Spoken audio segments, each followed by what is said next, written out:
야고보서는 우리 신약 성경 중에 사실 제일 좀 무시를 당한 그러한 성경입니다.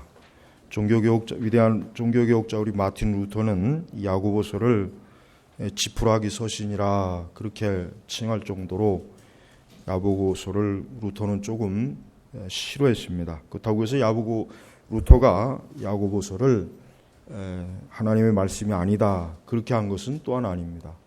그러나 성경의 역사에서 볼 때 야고보서는 좀 의심을 많이 받은 것은 사실입니다. 그러나 야고보서는 후대에 분명한 하나님의 말씀으로 이 교회, 즉 그리스도의 몸된 교회 분명히 많은 영적인 하나님의 진리의 보물을 전해준 것을 우리가 알아야 됩니다.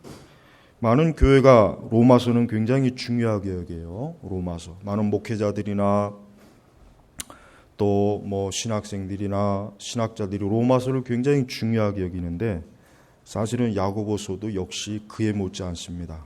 저는 한 10년 훨씬 더 넘는 그때 아마 야고보서를 전체를 한번 다 공부한 것 같아요. 중요한 주석들을 다 읽어보고 토마스 멘톤의 주석은 아주 다 읽어봤습니다. 가장 유명한 주석이죠. 야고보서에 청교도에. 근데 야고보서는 상당히 중요한 말씀이고 역시 하나님의 성령의 지혜는 하나님의 교회에 무엇이 필요한지를 잘 알고 있어요. 그리고 이 야고보서는 근본적으로 예수 그리스도를 믿는 즉 믿음을 가진 사람들에 대한 그 전제를 가지고 주는 말씀이에요. 즉 야고보서는 사실 복음 전도서가 아니에요. 이미 예수 그리스도를 믿는 사람, 이미 교회 안에서 신앙생활을 하는 사람, 이미 예수님을 나의 구세주로 믿고 고백하는 사람, 또 이미 이렇게 주일에 하나님 앞에 예배를 드리고 나는 그리스도인입니다 라고 말하는 사람들에게 특별히 이 야고보서는 주어진 거예요. 그래서 보니까 오늘 3장 13절에 보니까 너희 가운데 지혜롭고 총명한 자가 누구냐. 자, 야고보 사도가 아주 공개적이고 도전적으로 질문해요. 자, 너희 가운데 지혜롭고 총명한 자가 누구냐? 한번 손 들어봐라. 굉장히 야고보 사도는 굉장히 직설적이고 도전적입니다. 그래서 야고보서를 우리가 유심히 잘 읽어보면은 참으로 야고보서가 그 당시의 교회가, 즉 초대교회가 얼마나 이 야고보서에서 지적하는 말씀의 죄악들을 많이 짓고 있는지를 야고보서는 정확하게 이해하고 알고 있기 때문에 그래서 성령께서는 오늘 이 말씀을 교회에 주신 것입니다. 자, 너희 가운데 지혜롭고 총명한 자가 누구냐? 자, 우리 그리스도인들은 어떠한 지혜와 총명을 구해야 되겠습니까? 우리 그리스도인들은 이 세상적인 지혜와 총명을 구해서는 안 돼요. 그것이 사실은 우리에게 크게 중요하지는 않습니다. 그것을 무시할 필요는 없지만 그러나 지금 야고보 사도가 말하는 건 뭐예요? 하나님의 지혜예요. 그리고 뭡니까? 위에서부터 주어지는 지혜. 즉 하나님께서 성령께서 주시는 지혜예요. 그래서 뭐랍니까? 그는 선한 행실로 말미암아 지혜의 온유함으로 자신의 행위를 보여라. 자, 바로 이제 이러한 행위, 즉 야고보 사도가 지금 지적하는 게 뭐냐면 야고보서 1장부터 5장 전체 그 핵심이 뭐냐면 그리스도인이 어떻게 행하느냐 가지고 아주 집요하게 야고보 사도는 파고들어요. 어떻게 행하느냐? 바로 이거예요. 사실 우리 개혁교회는 어떻게 행하느냐보다는 어떠한 교리를 믿느냐, 어떠한 신학을 믿느냐, 어떠한 신학의 체계를 믿느냐, 사실 여기에 치우쳤어요. 이건 솔직하게 얘기해야 돼요. 그래서 사실 개혁교회라고 해도 신자들의 그 신앙의 행토를 보면 오늘 말씀 중에 특히 16절 시기와 다툼이 있는 것에 혼란과 온갖 악한 행위가 있다. 또 4장 11절로 보니까 형제들아 서로 비방하지 마라. 형제를 비방하거나 자기 형제를 판단하는 자는 율법을 비방하고 판단하는 것이다. 그러니까 지금 야고보 사도는 그 당시에 성도들이 사도들로부터 말씀을 잘 배웠어요. 잘 알아요. 그런데 즉 자신의 행위를 보여라 이거야. 그래, 너희가 그렇게 잘 알고 잘 배웠다. 그러면은 이제 너희는 하나님께로부터는 지혜와 총명, 그것을 보여야 되지 않느냐. 무엇으로 보여야 되겠습니까? 선한 행실로 말미암아 지혜의 온유함으로 자신의 행위를 보여라. 이 말씀은 예수님이 하신 말씀이에요. 이 말씀은 야고보가 한 말이 아니에요. 예수님께서 야고보를 통해서 교회에 주신 말씀이에요. 이미 그 당시 교회도 뭐예요? 나는 베드로에게서, 나는 바울에게서, 나는 사도들에게서 말씀을 많이 배웠어. 이렇게 자랑하는 사람들이 많았던 거예요. 그런데 야고보가 가만히 보니까 그들이 행하는 것은 너무 엉망이에요. 그러니까 오죽하면 야고보가 내 믿음을 내가 너희들에게 보였으니 너희는 행위를 보여라. 야고보는 굉장히 도전적으로 성도들에게 너희가 무엇을 믿고 있길래 너희가 그렇게 행동하고 있느냐라고 사실은 뭐예요? 책망하는 거예요. 그래서 선한 행실로, 그러니까 성도들이 악한 행실이 있으면서 나는 예수 그리스도를 믿습니다. 나는 교리를 많이 알고 있습니다. 야고보 사도는 이거는 뭐예요? 이거는 위선이라 이거예요. 이건 앞뒤가 안 맞는 거라고요. 또 뭡니까? 14절에 더 구체적으로 뭡니까? 너희 마음에 독한 시기와 독한, 이 시기가 얼마나 큰 죄악인지 그냥 표현하지 않고 뭐예요? 독하다 그랬어요. 또 뭡니까? 다툼이 있다면 자랑하거나 진리를 거슬려 거짓말하지 마라. 그래서 거짓말하지 마라. 여러분, 지금 야고보 사도는 굉장히 중요한 걸 얘기하고 있어요. 뭐냐? 야고보 시대 이미 초대교회 때 뭡니까? 많은 사람들이 복음 전도를 통해서 나는 예수님을 믿겠습니다. 나는 이제부터 교회 다니겠습니다. 나는 이제 더 이상 이방신을 믿지 않고 나는 이제부터 나사렛 예수 그리스도를 믿겠습니다 하고 나왔어요. 근데 그들을 보니까 다투고 싸우고 독한 시기가 있고 시기 질투가 있고 모함이 있고 뒤에서 이간질하고 수군수군대고 교회와 목회자와 성도들을 온갖 왜곡된 말로, 그러니까 야고보 사도가 지금 뭐라고요? 너희 마음에 독한 시기와 다툼이 있다면 자랑하지 말아라. 뭘 자랑하지 말아라? 나는 예수님을 믿습니다. 나는 교회를 다닙니다. 나는 진리를 누구보다 잘 알고 잘 가르칠 수 있습니다. 그건 아무 소용이 없는 거예요. 그건 소용이 없어요. 그런 거 자랑하지 말아라 이거예요. 그러면서 뭡니까? 15절에 이러한 지혜는, 자, 지혜도 두 종류가 있어요. 첫째 지혜는 뭡니까? 하나님께로부터는 지혜예요. 예수 그리스도께로부터 오는 지혜입니다. 근데 또 다른 지혜가 있어요. 이 지혜는 어떠한 지혜냐? 15절에 위에서 내려오는 것이 아니라 세상적이고 육신적이며 뭡니까? 악령과 같은 것이다. 악령과 같은 것이라 그랬어요. 여러분, 누구를 막론하고 오늘 만약에 이 말씀에 독한 시기, 다툼, 거짓말, 이러한 것이 있으면 뭡니까? 이것은 악령에게서 온 거예요. 이건 사단에게 오세요. 여러분, 마귀가 보고 싶어요? 마귀가 보고 싶죠? 마귀 별거 아닙니다. 오늘 여기 말씀대로 나온 이러한 현상을 보이는 자는 그 마귀예요. 그 사람은 마귀예요. 마음의 독한 시기와 다툼, 거짓말, 허황된 자랑, 시기와 다툼. 근데 이러한 것에 뭐가 있다고 했습니까? 16절로 보니까 혼란과 온갖 악한 행위가 있다. 자, 이미 초대교회에 이와 같은 것들이 있던 거예요. 이미 초대교회도 이런 거 있던 거예요. 그러니까 하나님께서는 이래서는 안 되겠구나. 이거 지금 교회가 엉망이구나. 교회가 지금 이 복음을 잘못하고 있구나. 저들은 마치 이제는 나는 예수님 믿습니다 하면 다 끝나는 줄 알고 있구나. 자신이 지금 뭔 짓을 하고 뭘 믿고 뭘 가르치고 어떤 짓을 하고 있는지를 전혀 모르고 있구나. 그래서 성령께서는 야고보서를 우리에게 준 거예요. 여러분, 우리는 하나님 앞에서 우리 자신이 어떠한 지혜를 가지고 하나님을 섬기는지를 알아야지 스스로 자만하거나 교만하거나 어리석어서는 안 되는 거예요. 그것은 참으로 미련한 거예요. 그것은 잘못된 거예요. 그것은 합당하지 않은 거예요.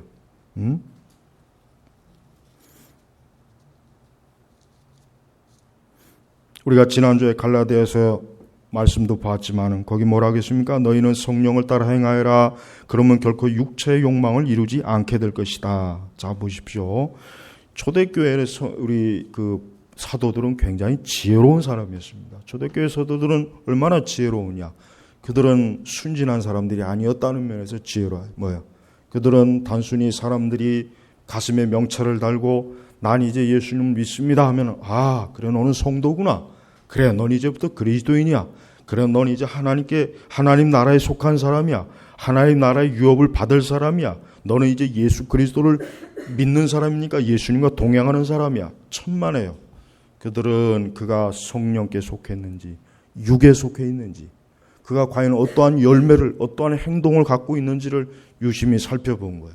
이건 행위복음이 아니에요. 우리는 예수님을 믿는 게 무엇인지를 알아야 돼. 예수님을 믿는 것은 뭐예요? 이게 바로 이제 우리 시대 기독교가 가장 치명적인 오류죠. 우리 시대 기독교는 지금 이와 같은 위에서 오는 지혜는 거의 신경을 안 써요.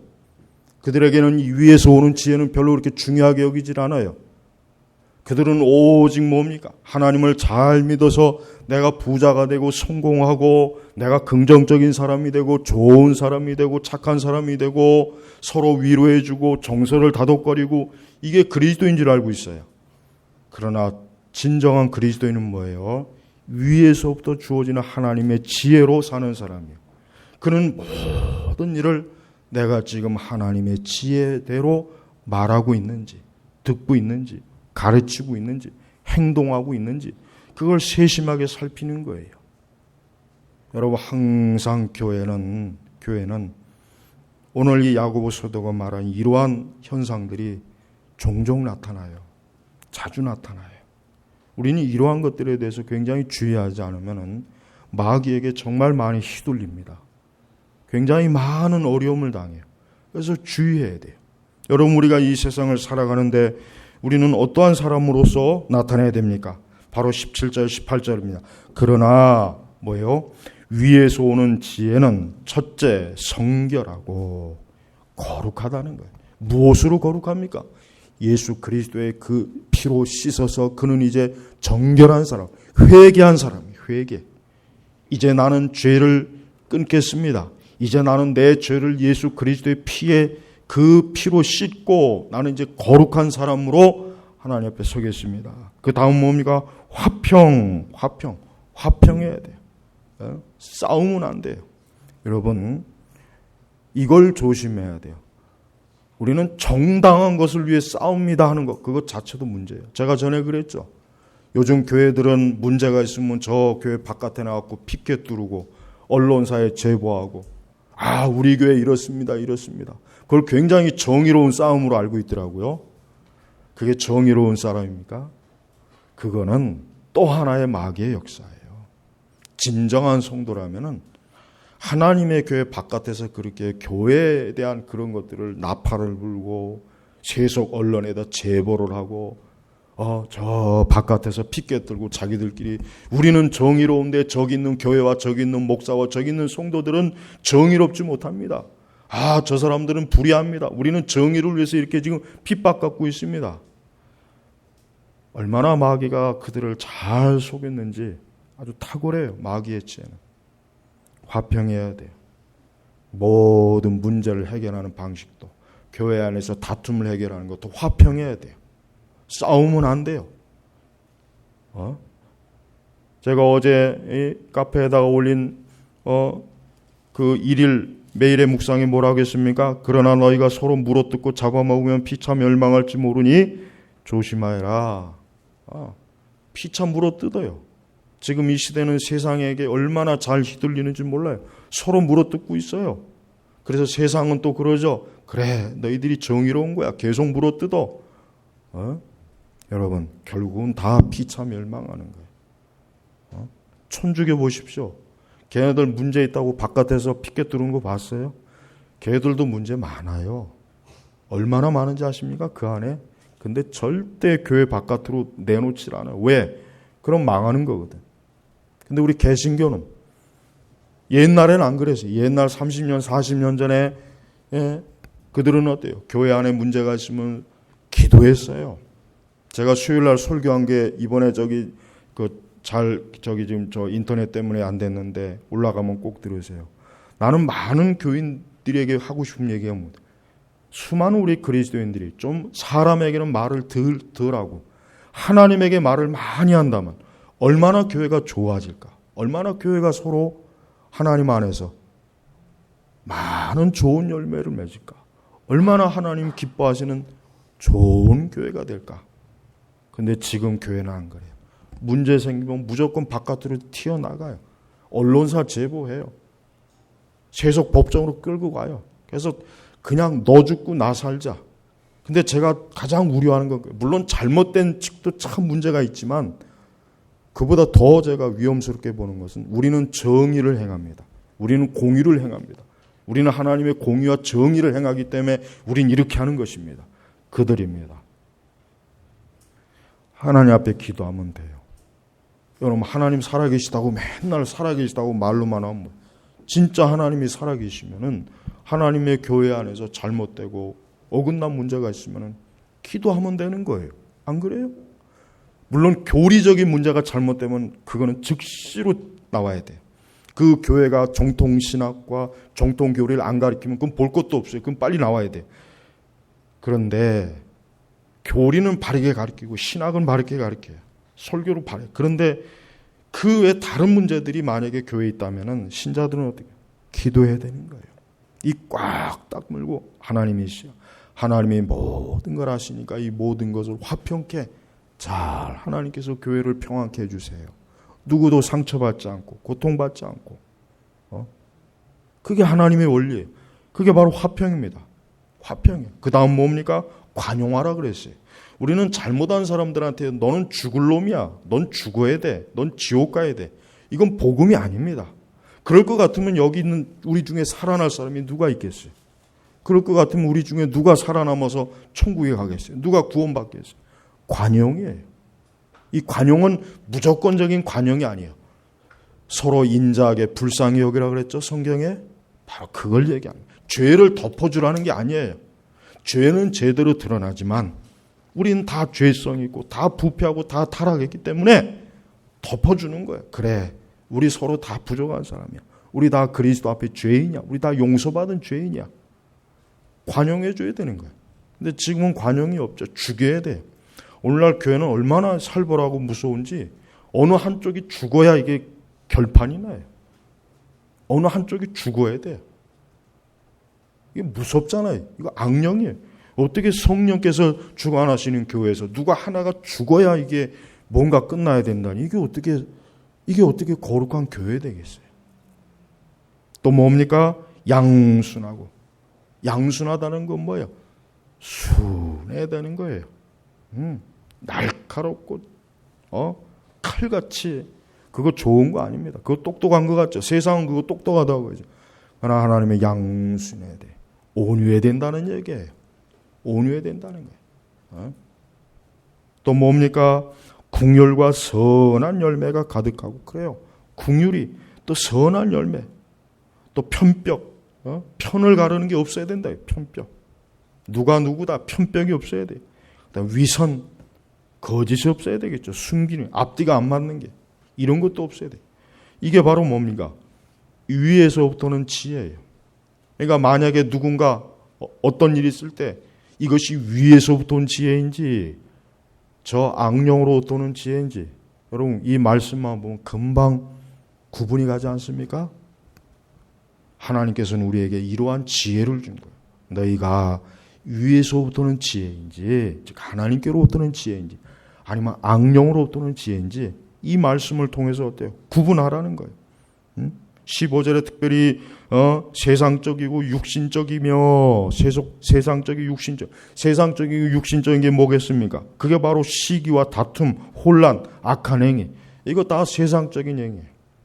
우리가 하나님의 정의와 하나님의 공의를 행한다는 목적으로 시기와 다투고 싸우고 서로 너 죽고 나 죽자. 이거는 뭐? 이거 다 악한 행위예요. 이거 절대 있어서는 안 됩니다. 이런 것들은 결코 하나님께로부터 칭찬받지 못하는 일이에요. 우리는 우리 자신을 돌아봐야 돼. 우리 자신이 참으로 하나님을 영화롭게 하는 건지. 그러니까 우리 인간의 본성의 타락은 굉장히 이게 심해요. 여러분 이걸 알아야 돼요. 인간의 전적 타락 한만 교리적으로 배워도 그게 얼마나 정말 심각한지를 그걸 자기 자신이 체험적으로 모르면은 그 맨날 그 교리 가르쳐봐야 소용이 없어요. 그냥 겉으로만 알아요. 겉으로만. 인간은 굉장히 본성이 타락한 정도가 이루 말로 닿을 수 없습니다. 이루 말로 닿을 수 없어요. 그러니까 인간이 본성이 타락했다는 이 교리를 피상적으로 알지 말고 제발 우리 성도님들 시간 있으면은 한번 조용하게 골방에 들어가서 내 자신이 얼마나 타락한 존재일까 한번 깊이 자기 자신을 한번 영적인 해부로 한번 해보세요. 영적인 해부. 그런 시간을 종종 갖지 않으면은 암만 타락이 어쩌고 저쩌고 죄가 어쩌고 저쩌고 해도 몰라요. 근데 언제 아느냐? 막상 당해보면 알아요. 막상 사람이 이렇게 타락했구나. 굉장히 경건하고 거룩한데 그 밑바닥 깊은 속에는 거짓이 가득하고 악이 가득하구나. 그래서 예수님 뭐라 그랬습니까? 사람이 무엇으로 깨끗합니까? 사람이 뭐 손을 씻고 뭐 이런다고 해서 깨끗해지는 게 아니에요. 그 마음의 본성, 사람이 무엇으로 결정되느냐? 그 마음에 이 어떠하냐에 결정되는 거예요. 어떠하냐. 그 마음 속에 악이 가득하고 그럼 그 사람이 그것으로 더럽혀지는 거예요. 뭐 유대인들의 율법에서 보면은 손을 씻고 정결법을 아주 유대인들은 이 정결법이 너무나 뛰어나잖아요. 너무나 뛰어나. 그러니까 중세에서도 그 중세에서 그 저기 흑사병이 돌 때도 유럽의 그 인구가 한 3분의 1이 거의 다 죽었죠. 굉장히 많이 죽었죠. 유대인들은 안 죽었어요. 왜 안 죽었냐? 다른 게 아니에요. 깨끗하게 잘 씻으니까. 손 잘 씻고 정결법에 따라서. 그러니까 이 전염병이나 이런 게 침투가 안 하는 거예요. 그러니까 요즘 우리 지금 뭐 메르스라고 해가지고 뭐 마스크 쓰고 다니고 손 깨끗이 하고. 유대인들은 이미 벌써 몇천 년 전에 하도 율법이 정결법을 강조하니까 손 깨끗이 씻고 정결하게. 그러니까 무슨 질병이 이렇게 올 리가 없거든. 근데 그 당시 유럽 거기는 막 지저분해요. 왕도 1년에 한 번인가 2번 씻는데 왕도. 머리에 이가 가득하고 그 유럽의 그 역사의 그 이야기책 보면은 귀족들도 옷이 막 그 지저분하고 목욕을 하면은 그 당시 중세 후반과 그 거의 17세기 18세기까지는 목욕을 하면 사람이 막 뭐 빨리 죽는다. 뭐 이런 이상한 미신이 퍼져갖고 목욕을 안 하는 게 미덕이에요. 그러니 거기에 그 질병이 안 가겠어요. 근데 유대인들은 정결법에서 항상 깨끗하니까 흑사병이 거기 안 간 거예요. 근데 이걸 가지고 저 유대인 놈들은 분명히 자기들만 살리고 우리를 다 죽이려고 아마 독을 풀었을 것이다. 굉장히 많이 핍박을 당했잖아요. 그것 때문에. 근데 예수님 시대도 마찬가지. 예수님이 가만히 보니까 저 바리새인들이 너무나 깨끗하고 아주 깨끗한 척하는 거예요. 근데 보니까 그 속은 회칠한 무덤이거든. 회칠한 무덤이야. 그러니까 너희 속이나 깨끗하게 해라. 맨날 그렇게 니들 손 닦고 얼굴 씻고 별짓 다 하는데 그 너희를 망치는 건 네 속에 있는 온갖 음란과 정욕과 거짓과 지금 여기 뭐예요? 독한 시기, 다툼 이게 너희들을 망하게 하는 거다. 사람이 이것 때문에 멸망하는 거지. 지금 뭐 몸을 씻지 않는다고 해서 멸망. 예수님 보시니까 너무 한심한 거예요.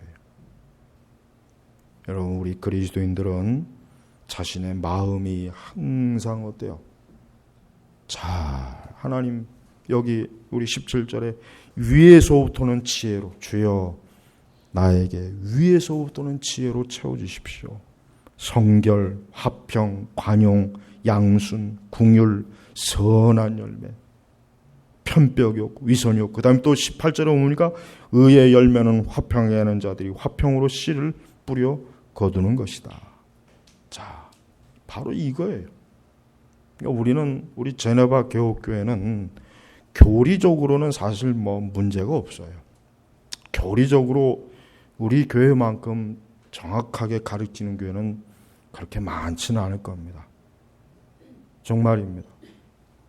어쩌면 가장 잘 가르칠 수도 있고, 어쨌든 적어도 그리스도인이 알아야 될 모든 중요한 교리는 다 가르치고 앞으로도 가르칠 거예요. 그러나 그것으로 만족하면 안 돼요. 가만히 제가 이제까지 살펴보니까 우리 교회는 야고보서를 설교를 해야 되겠더라고요. 내가 보니까 야고보서. 이번 수련회 가서 야고보서를 그냥 다 말씀을 증거하고 싶은데 야고보서가 필요해요. 로마서가 아니에요. 야고보서예요. 야고보서. 사실 로마서도 8장 후반부로 들어가면 야고보서 내용과 똑같아요. 똑같아요. 로마서 전반부는 뭡니까? 교리. 후반부는 뭐예요? 실천적 신앙에 대해서 가르치잖아요.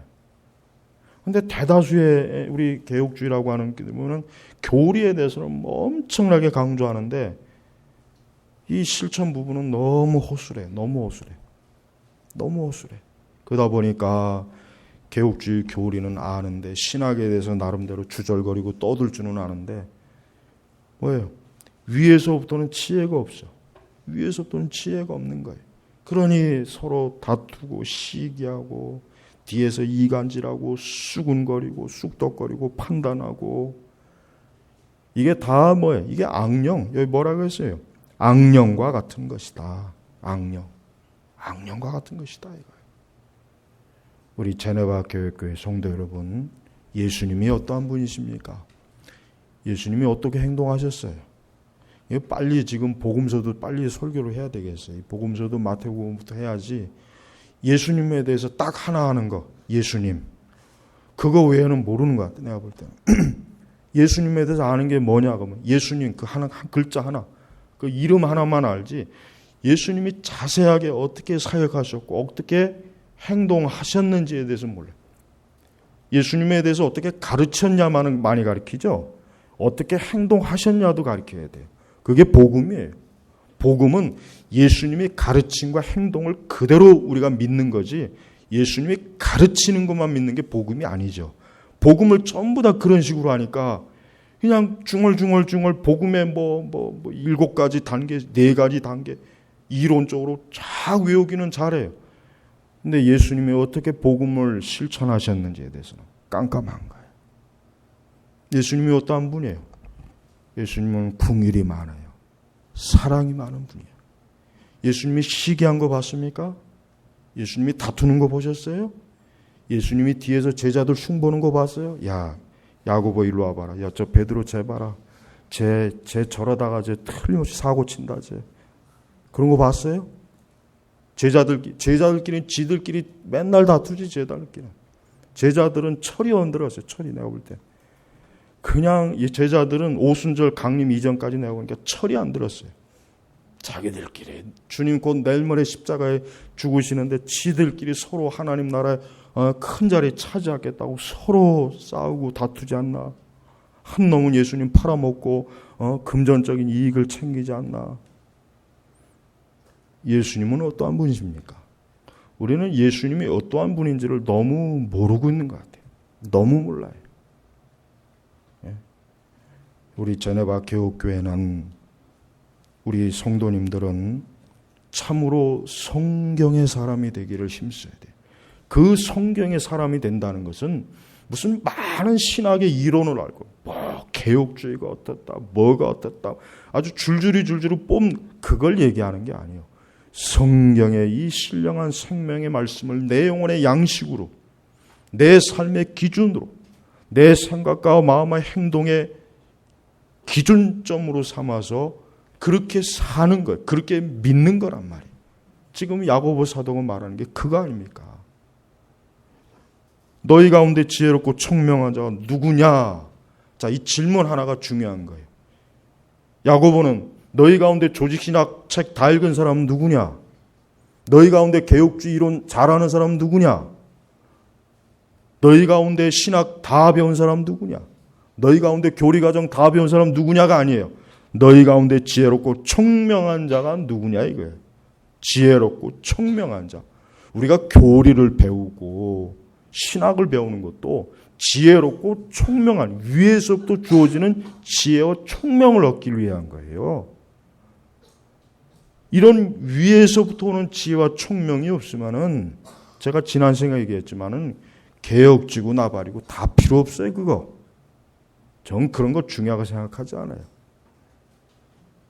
위에서부터는 지혜와 총명이 있습니까? 지금 여기 야고보 사도가 딱 오셨어요. 여러분한테, 우리한테 여기 지혜롭고 총명한 자가 누구냐라고 지금 야고보 사도가 이 앞에서 지금 우리 모두에게 묻는다면, 글쎄요, 조직신앙 몇 페이지에서 이렇게 얘기했네요. 누구누구는 이렇게 얘기할 겁니까? 아니에요. 뭐라고 했습니까? 자신 행위로 보여라 이거야. 자신 행위로. 자신 행위로.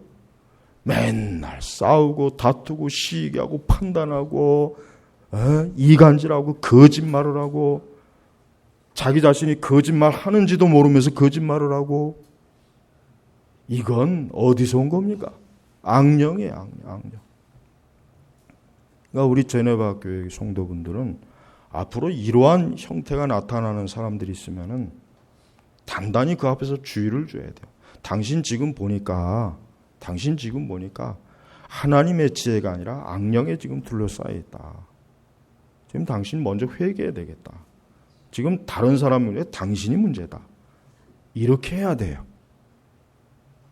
거기에 휘둘려 갖고 귀를 기울이고 그럼 똑같아지는 거예요.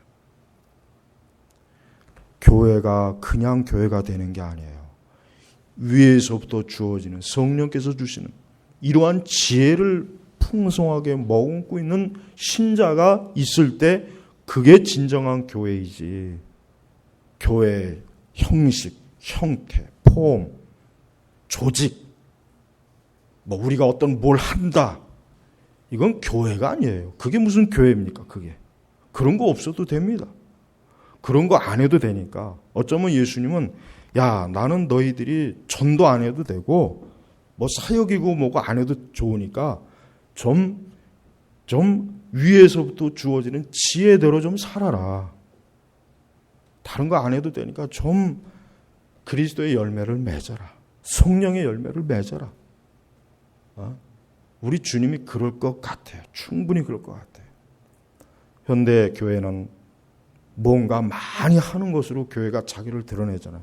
우리는 선교 많이 합니다. 우리는 선교사 100명 파송합니다. 우리는 지교회를 몇 교회 개척했습니다. 우리는 전도를 많이 해서 올해 많이 부흥했습니다. 우리는 크게 예배당을 졌습니다. 우리는 이런 걸 엄청나게 많이 합니다. 그 자랑이거든, 자랑. 근데 예수님은 그것보다는, 나는 너희들이 그것보다는 위에서부터 주어지는 지혜로 나를 좀 믿었으면 좋겠다. 너희가 내 이름을 걸고 너희가 시기야, 다투고 싸우고 이간질하고 거짓말하고 음행하고 사기치고 나는 그런 거 안 했으면 좋겠다. 야고보 사도는 지금 이걸 얘기하는 거란 말이에요. 야고보 사도는. 우리 제네바 개혁교회 성도 여러분, 우리 교회는 특히나 우리의 사역이 참 중요합니다. 우리는 일반적인 교회 사역을 하는 게 아니잖아요. 우리는 유난맞게 이 시대의 진리가 뭐냐, 거짓이 뭐냐, 영적 배도와 배교가 뭐냐, 이런 걸 우리는 다루고, 저 자신이 그런 사역을 오래부터 했단 말이에요. 그러니까 마귀는 결코 우리 제네바 개혁교회를 그렇게 호락호락 넘어가지 않습니다. 반드시 이 교회를 어떤 식으로든 뒤흔들고 무너뜨리고 성도 간에 이간질하고 목회자를 신뢰 못하게 하고, 이래서 반드시 이 사역을 파괴하는 게 마귀가 지금 초점을 두고 있는 거예요. 절대 마귀가 그렇게 호락호락 그렇게 그냥 알아서 잘 하도록 내버려 두지 않습니다. 우리는 지금 더욱더 하나님께서부터 주시는, 위로부터 주어지는 지혜가 필요해요. 이러한 지혜가 없이 우리가 어떻게 주님을 믿습니다, 나는 하나님을 사모합니다, 의지합니다, 이건 아닙니다. 이건 거짓이에요.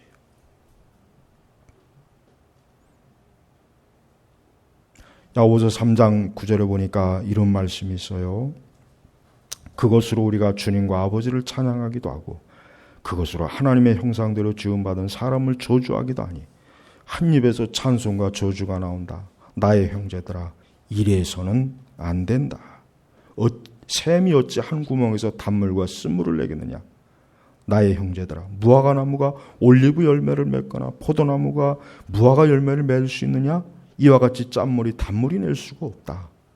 그리스도인들은 명확하게 진리에 서든지 아니든지 둘 중에 하나입니다. 둘 중에 하나예요. 성령께서는 교회가 참으로 하나님의 영광, 아름다움, 존귀하심, 그 진리를 온전히 드러나기를 원하시는 거예요. 그걸 기뻐하시는 거예요. 그런데 벌써 이미 초대교회 때도 이러한 현상들이 있으니까 야고보서다가 이래서는 안 된다. 지금 이게 뭐냐? 어떻게 지금 이게 어떻게 한 입에서 찬송도 나오고 저주도 나오고 이래서는 안 된다. 이래서는. 야고보 사도는 굉장히 교회를 사랑한 마음으로 권면한 거예요. 최근에 우리 교회 보니까 서서히 이제 이런 부분의 말씀을 들어야 될 때가 된 것 같아요. 가만히 보니까 우리 성도분들이 한번 생각해 보십시오. 우리 성도님들이 뭐 개혁주의나 개혁신앙을 이 어릴 때부터 그렇게 쫙 바닥을 깔고 온 게 아니란 말이에요. 거의 대부분은 진짜 엉망진창, 혹 그 정도까지는 아니더라도 성경을 성경대로 가르치지 않는 교회에서 신앙생활을 오래도록 해왔어요. 심지어 이단에 속한 적도 있어요. 그러다 보니까 이제 와서 신앙생활 하려 보니까 이게 적응도 안 되고 아직 힘들어요. 아직 뭔가 뚜렷하게 잡히는 게 없어요. 그러니까 그런 과도기가 있어요. 과도기. 그걸 잘 이겨내야 되는데 이겨내지 못하는 경우가 있는 것 같아요. 잘 이겨내야 돼요. 그래서 적어도 이제 여러분 이후부터는 내 자녀들이나 내 가족이 정말 명확하고 분명한 이 진리의 기독교 신앙의 뿌리를 내려야 된다는 각오를 가져야 돼요. 그렇지 않으면 또 다시 원상복귀입니다. 또 다시 옛 어리석은 길로 또 빠져버려요. 더 이상 그러면 안 되죠. 그죠? 더 이상 그러면 안 되죠. 우리의 신앙이 더 하나님의 진리로 온전해야지 퇴보하면 안 돼요. 더 온전하고 더 좋아져야 돼요. 더 하나님의 진리에 합당해야지 퇴보는 있으면 안 돼요. 뒤로 가면 죽는 거예요. 이제부터 하나님의 지혜에 더 풍성해야 돼요. 오늘 말씀을 듣고 나는 과연 하나님의 지혜가 풍성한 자인가? 아니면 나는 여전히 출처를 알 수 없는 다른 곳에서부터는 다른 영에서부터는 지혜로 지금 내가 혹시 살아온 것이 아닌가? 오늘 5절 설교의 말씀을 명확하게 잘 다시 한번 이해하시고 위로부터는 지혜가 충만하기를 주의 이름으로 축복합니다. 기도하겠습니다. 하나님 아버지 감사합니다. 하나님께서 오늘도 우리에게 이 귀한 생명의 말씀을 주시니 감사합니다. 주여 우리가 참으로 그리스도께 속한 자라면 우리는 세상적이고 육신적이며 악령과 같은 것이 절대 우리의 마음과 생각과 행동에 있어서는 안 되는 줄 압니다. 이제부터 더욱더 그와 같은 면에서 저희가 하나님을 온전히 섬기고 하나님을 경외하며 거룩한 하나님 나라에 합당한 사람으로서 우리 제네바 개옥교회가 온전히 세워지게 하여 주시옵소서. 감사하며 우리 주 예수님의 이름으로 기도 올렸습니다. 아멘.